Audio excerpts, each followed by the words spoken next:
আলু আর টমেটো বন্ধু ছিল। একদিন টমেটো বলে, তোমার বন্ধু আমের কাছে অনেক টাকা রয়েছে, আমাদের যেমন হোক করে চুরি করতে হবে। তখন আলু বলে, হ্যাঁ কিন্তু কি করে? তুমি ওকে বলবে আমি তোমার স্ত্রী, বলবে আমার অ্যাক্সিডেন্ট হয়েছে, আমি হসপিটালে ভর্তি আছি, টাকা লাগবে, এই বলে নিয়ে নিও। বন্ধু, আমার স্ত্রীর অ্যাক্সিডেন্ট হয়েছে, ও হসপিটালে ভর্তি রয়েছে, অপারেশন করতে হবে, কিছু টাকা আমাকে দাও না। ঠিক আছে বন্ধু, এই নাও, এই টাকা রাখো। আলু টাকাগুলো নিয়ে টমেটোর কাছে গেল।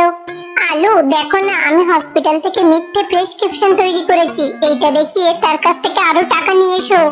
আলু তারপরে ওই প্রেসক্রিপশন নিয়ে আমের কাছে গেল। আম তখন ওইটা দেখে বুঝতে পারলো যে এটা নকল প্রেসক্রিপশন।